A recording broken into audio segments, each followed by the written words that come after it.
J'ai eu la chance de passer quelques secondes, quelques minutes avec un grand cerf qui est venu boire un soir du mois de juillet parce qu'il faisait très chaud. C'est la chance de voir un grèbe à cou noir qui vient apporter une plume à son petit.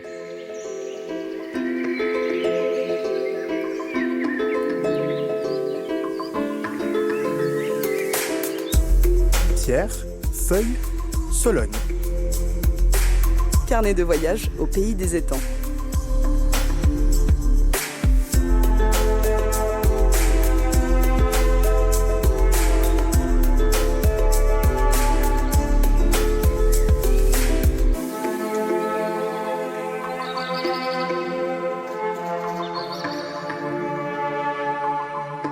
Nous voilà de retour, parés pour de nouvelles aventures solognotes.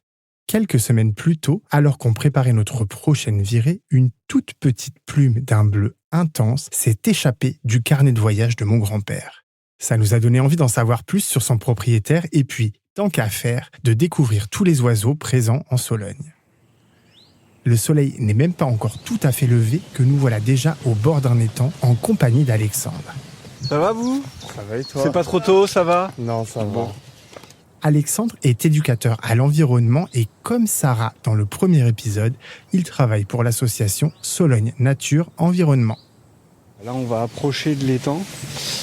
Petit à petit, le paysage va s'ouvrir. On va quitter un peu ce couvert forestier. Là, on a l'eau qui déborde un petit peu par le trop-plein de l'étang. Là, on va passer. Hop, voilà, on commence déjà à voir pas mal d'oiseaux qui sont juste là. Qui s'échappent à notre arrivée avec des grandes aigrettes, des aigrettes garzettes. Quelques canards à quelques grèbes qui sont devant. Alors là, on va aller se remettre un petit peu à l'abri de la forêt pour avoir plus l'ambiance des étangs avec les oiseaux, les cris des oiseaux. Et puis voilà, comme ça, ils nous verront un petit peu moins et ce sera plus facile pour l'observation. On entend le martin pêcheur là-bas.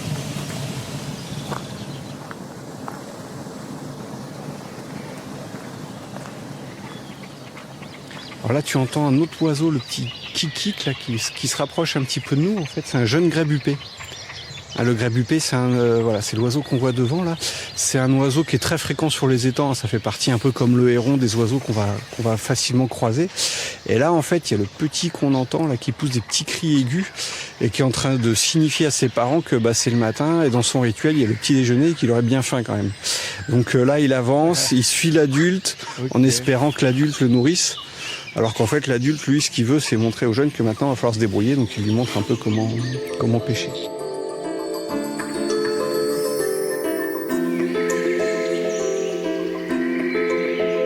Alors là, sur l'étang qu'on a devant nous, là, l'étang de Marcilly, on voit qu'au milieu des mouettes, il y a des grèbes huppées. Et puis surtout, il y a le grèbe à cou noir. Là, ça, c'est un petit oiseau qui est un visiteur d'été, ce qu'on appelle visiteur d'été. C'est-à-dire qu'il arrive au printemps, il va se reproduire chez nous en Sologne et puis à la fin de l'été il repartira sud de l'Europe, nord de l'Afrique. Je sais que toi t'es photographe aussi, t'aimes beaucoup photographier la nature. Qu'est-ce qu'il y a qui te fascine tellement dans les paysages soloniaux ? C'est pas ce qui me fascine visuellement en fait, c'est le fait c'est le fait d'être dedans et de se sentir un peu privilégié, c'est-à-dire au-delà de l'image, c'est le fait d'être dans la nature, d'être tout seul, d'avoir l'impression que ce petit truc-là, il est que pour nous et voilà. Et après, l'image, elle vient. Et on a envie de faire des photos, mais juste être là, se poser au bord de l'étang et de profiter de tout ça. Enfin, il y a des gens qui passent sur la route, qui s'arrêtent pas, qui n'ont peut-être pas conscience de ce qu'on a là, mais juste observer le balai des guiffettes, là, le balai des mouettes. La photo, c'est que l'aboutissement de la recherche d'un paysage, d'une lumière, d'une espèce. Et puis c'est le truc qu'on va partager après, quoi. C'est cet aspect-là qu'on partage. Mais c'est d'abord un moment un peu égoïste, un peu pour soi, qu'on passe tout seul dans la nature, à observer, à avoir cette chance-là. Et puis voilà, quoi. Puis il te fallait une excuse, quoi. Ah, c'est presque ça. Non, c'est vraiment ça, c'est de se dire j'ai eu la chance de passer quelques secondes, quelques minutes avec un grand cerf qui est venu boire un soir du mois de juillet parce qu'il faisait très chaud. C'est la chance de voir un grèbe à cou noir qui vient apporter une plume à son petit et on découvre des choses, on comprend des choses. Enfin, ce grèbe à cou noir qui vient apporter une plume, les grèbes ne mangent pas de plumes. En fait, à force d'observation et de compréhension, en fait, pourquoi il apporte une plume, c'est parce qu'il va donner des poissons à son petit. Et pour pas que le petit se fasse mal avec les arêtes de poisson, ça tapisse un peu l'estomac du petit. Donc c'est rigolo d'observer tous ces comportements. Enfin, c'est un espèce de spectacle permanent, quoi. En parlant de plumes, Cécile, t'avais pas une petite... Ah bah si, attends, je sais plus où elle est. On avait une question pour toi. Est-ce que tu pourrais nous dire de quel oiseau il s'agit, cette plume ? Ça c'est une plume un peu particulière. On la trouve pas toute l'année, parce que d'abord les oiseaux perdent pas leur plume toute l'année, et puis elle est pas si grande que ça. Elle est pas beaucoup plus grande que notre petit doigt. Par contre, on voit bien là ce truc qui est remarquable, c'est ce bleu là très vif, qui est vraiment flashy, pétant là, avec ces petits traits de blanc qui sont intercalés. Voilà. En plus d'être très belle et très flashy, elle a une particularité, c'est qu'en fait elle n'est pas bleue. Elle n'est pas bleue comme on le voit bleu. Et ouais, on s'imagine qu'elle est bleue, et en fait le bleu, les animaux ne peuvent pas la synthétiser dans la nature. Donc quand vous voyez du bleu sur un martin-pêcheur, en fait le martin-pêcheur n'est pas bleu. C'est juste que la structuration des plumes, la structuration des barbules, donc les petits poils qui forment la plume, la manière dont ils sont agencés renvoie des lumières bleues du soleil. Le soleil vient taper sur la plume, et le spectre lumineux qui nous est renvoyé, c'est du bleu. Alors ça, c'est ça qui est encore plus extraordinaire, c'est qu'on la trouve pas souvent, elle est toute petite, et en plus, le bleu qu'on voit, c'est même pas du bleu. Donc ça, c'est assez génial. Alors c'est un oiseau qu'on voit pas forcément, mais qu'on entend tout le temps, c'est le jet des chênes. Le jet des chênes, on dit souvent que c'est l'alarme de la forêt, on arrive quelque part, on entend une espèce de cri rauque, là, et en fait, c'est le jet qui prévient tous les autres habitants de la forêt que, tiens, il y a quelqu'un qui arrive, et en s'envolant de manière un peu précipitée, là, sur les mois de juin, juillet, on voit cette très jolie plume là, qui est donc la plume bleue du jet des chênes qu'il a de chaque côté de son corps. Tu parlais tout à l'heure de contemplation de la nature, d'envie d'être tout seul dans la nature. Ça, je crois que c'est quelque chose chez toi qui remonte à assez loin. Ah oui, je pense que comme beaucoup de gens, il y a un moment, on passe du temps dans la nature, et puis on a envie d'y passer un peu plus de temps. Au départ, on y va petit avec son père, son grand-père, sa famille. On pêche au bord de l'étang, et puis il y a un moment, ces moments-là, on se les garde pour soi. C'est quoi tes premiers souvenirs comme ça dans la nature ? Il y en a plein. Les premiers souvenirs dans la nature, c'est les cabanes. C'est le truc qu'on fait, comme tous les enfants. On se construit, on se confronte un petit peu à ce qu'on a autour de nous. Et puis on a ce côté un peu Robinson. Moi, mon souvenir, c'est ça. C'est pendant que mon grand-père fait le miel avec ses ruches, etc. Moi et mon cousin, on le quitte, on se sépare, on s'en va 2-3 heures au fond de la forêt, on construit notre cabane, on vit notre aventure là, et puis on revient, puis il y a un bout de pain, un bout de fromage de chèvre avec le grand-père. Puis petit à petit on grandit, donc on n'y va plus avec le grand-père, mais on prend le vélo, puis on grandit encore, et puis à un moment on se dit tiens, dans la cabane on va y dormir, on va y passer une nuit tout seul. Et puis même adulte après on le fait quand même, parce que c'est quand même des belles expériences. Ouais. Bah ouais, ça j'en doute pas. Et ça devient pas un peu addictif à force ?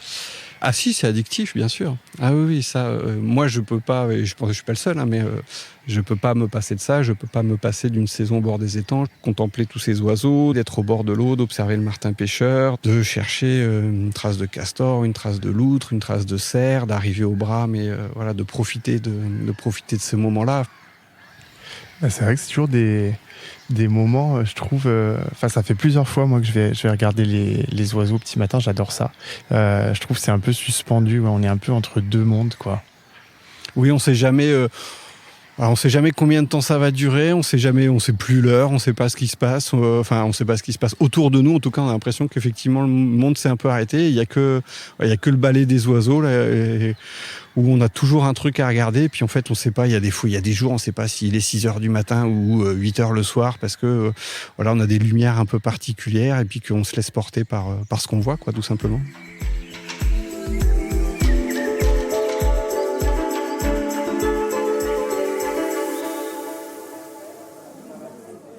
À l'heure du déjeuner, on fait une halte gourmande au Delonbec, un resto trouvé dans un guide touristique.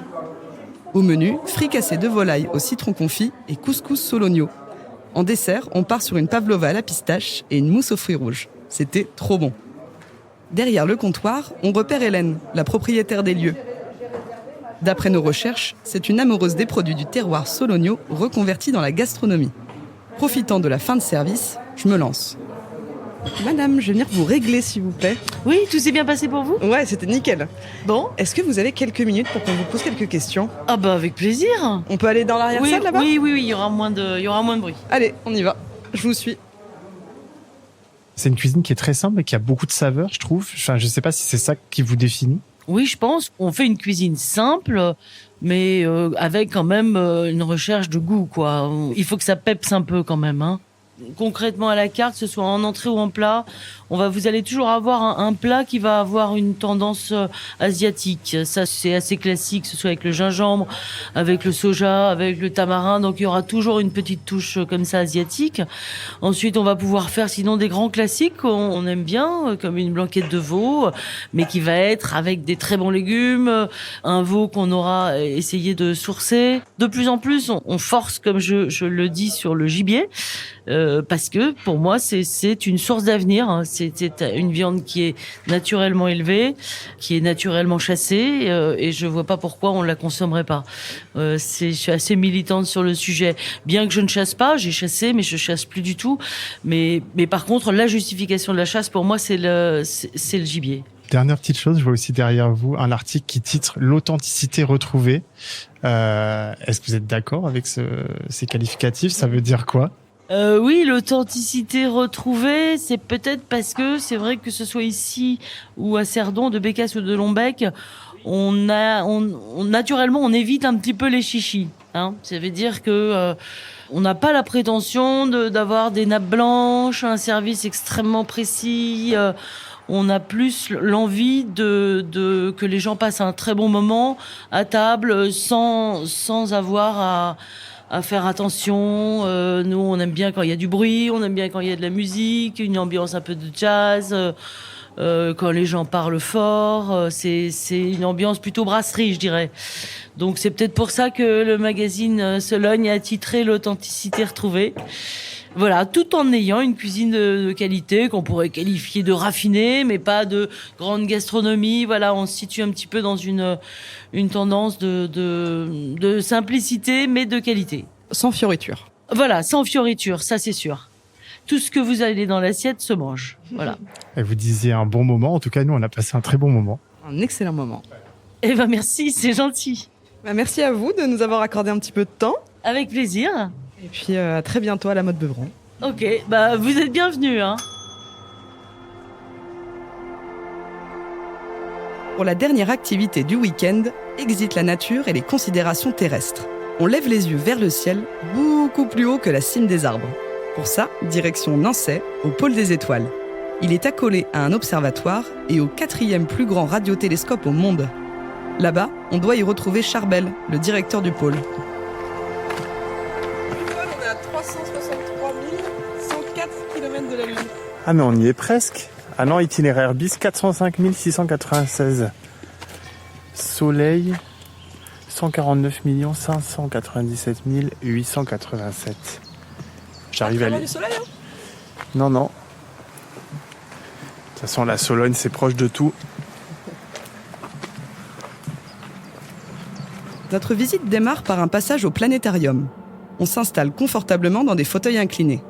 Au-dessus de nos têtes, un immense dôme hémisphérique nous plonge peu à peu dans un ciel étoilé. Entre constellations, trous noirs et pulsars, Charbel nous fait découvrir la voûte céleste de façon super immersive. Et là, nous nous rapprochons des étoiles qui sont dans le ciel. Donc nos constellations vont commencer à se déformer.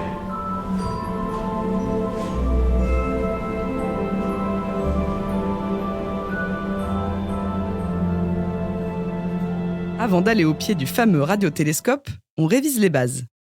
C'est quoi les ondes radio et qu'est-ce que ça émet les ondes radio? Alors déjà, on va parler de la lumière visible. Si on prend un briquet, voilà, je l'allume, vous avez une flamme, donc vous avez la lumière visible, mais vous avez une seule lumière invisible, c'est l'infrarouge, parce que vous avez la chaleur, d'accord? Là, vous n'avez pas d'onde radio par contre. Ce qui va émettre avec un briquet une onde radio, c'est juste avant l'étincelle. Donc dès que vous avez des déplacements d'électrons, c'est ça qui va émettre une onde radio. De la même manière que quand on avait les bonnes vieilles télévisions hertziennes, quand on appuyait sur les interrupteurs, on avait un petit grésillement sur la télé ou aussi sur la radio. Et également quand on avait une mobilette qui passait dans la rue, on avait des petits grésillements sur la radio ou la télévision. Donc c'est le même principe. Donc là, en fait, grosso modo, et très vulgairement, on va regarder les étincelles qu'il y a dans l'espace. Nous voilà maintenant à l'extérieur, au pied d'une immense installation. Donc là-bas, vous avez un miroir plan, donc plat, qui fait 40 mètres de haut et 200 mètres de large. Et c'est lui qui bouge, en fait, sur l'axe au bas. C'est lui qui va chercher les astres vers le ciel. Donc comme il est plat, il va renvoyer le signal de façon parallèle au miroir sphérique qui est juste devant vous, qui fait 35 mètres de haut et 300 mètres de large. Et comme il est sphérique, il va concentrer donc le signal dans le chariot focal qui est là-bas. Et vous voyez, il y a une parabole qui va après reconcentrer sur une autre parabole et après dans un récepteur. Et justement, on a notre chariot qui se déplace. Parce qu'en fait, tout à l'heure, j'ai dit que c'était le miroir plan en fait, qui se déplaçait. Mais comme il ne se déplace que d'un seul axe, haut et bas, on ne peut pas regarder à l'est ou à l'ouest, le miroir plan. Et en fait, c'est le chariot focal qui va faire ce travail-là, qui va se calibrer sur l'astre qui est à l'est ou à l'ouest. Et après, il va compenser la rotation de la Terre. Donc, il va suivre l'astre pendant 1 heure ou 2. Donc cet instrument zoome énormément. Ça a des avantages et des inconvénients. Ce que ça regarde dans le ciel, ça regarde un petit point de 3 mm comme ça sur mon ongle, tendu à bout de bras. Voici ce que ça regarde. Donc ça zoome énormément. Par exemple, vous n'avez pas cherché des messages extraterrestres avec cet instrument. À moins que vous sachiez qu'à tel endroit, il y aurait potentiellement une civilisation. Mais pour l'instant, ce n'est pas le cas. Parce que Paul venait pour ça. Alors c'est pas avec cet instrument, c'est peut-être d'autres instruments qui pourraient vous intéresser, mais on va pas aller les voir. C'est Nénuphar et Lophar qui eux regardent tout le ciel en même temps, justement. Parce qu'on n'a pas que les extraterrestres, c'est aussi d'autres choses. Il y a ce qu'on appelle les sursauts radio rapides. Et ça, on ne sait pas ce que c'est. On a des flashs radio très intenses, un peu complètement aléatoires. Mais là, pour le coup, il faut avoir un instrument qui regarde tout le ciel en même temps pour faire de la veille. Celui-là, il en fait, mais seulement sur des sursauts rapides, mais qui sont toujours au même endroit. Voilà, ça arrive aussi. Donc celui-là, il le fait aussi de temps en temps.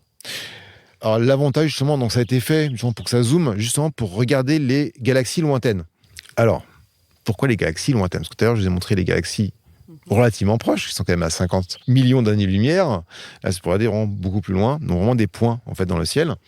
Donc, c'est pour calculer ce qu'on appelle la vitesse de l'expansion de l'univers. Parce que pendant très longtemps, depuis les années 20, en fait, on sait que l'univers est en expansion. Mais il a fallu donc calculer, en fait, la vitesse de ces galaxies et déterminer aussi si elles s'éloignent parce que c'est l'expansion de l'univers qui donne ça, ou alors elles bougent aussi indépendamment. On appelle un peu l'effet Doppler. Donc là, vous pouvez calculer la vitesse de déplacement de la galaxie, la vitesse de rotation de la galaxie, mais également la masse de la galaxie. Pourquoi ça te passionne, toutes ces histoires d'étoiles, d'univers, tout ça ? C'est vrai qu'il y a une question qu'on me dit souvent, à quoi ça sert en fait ? Et j'ai eu la chance de rencontrer un monsieur qui s'appelle Hubert Reeves, et je lui ai posé la question à quoi ça sert de regarder les étoiles. Il m'a dit que ça servait à rien. C'est vrai que en tant que mammifère, sur Terre, ça ne nous sert pas à grand-chose. Parce que nous, on a juste besoin de manger, boire, se vêtir, se reproduire, se loger. Et à quoi ça sert de regarder les étoiles ? Mais comme on est un être qui se pose des questions depuis la nuit des temps, sur le monde qui nous entoure, et bien voilà, en fait, ça sert à ça. Et parfois, la recherche scientifique, on va regarder une étoile ou un truc dans le ciel qui n'a rien à voir avec notre quotidien. Et les recherches, les instruments qu'on va élaborer, ça va nous servir au quotidien. Par exemple, pour la médecine, il y a beaucoup d'instruments qui utilisent, comme vous l'avez dit tout à l'heure, le rayonnement X, ou il y a aussi les radios, ou les micro-ondes. On va utiliser les micro-ondes aussi pour soigner les tumeurs, etc. Donc, il y a des liens comme ça sur la recherche scientifique de façon générale, des choses qui ne servent à rien, entre guillemets, pour notre quotidien, et après, on trouve des applications sur la vie de tous les jours. Ce sont sur ces considérations célestes que notre virée estivale s'achève. La prochaine fois, nous partirons à la rencontre du cerf, animal mythique du territoire, pendant la saison des amours.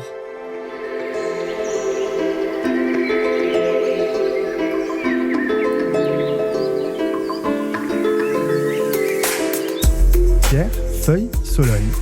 Un podcast de la marque Sologne, animé et réalisé par Paul Angèle et Cécile Lombardi, produit par Aparté Studio.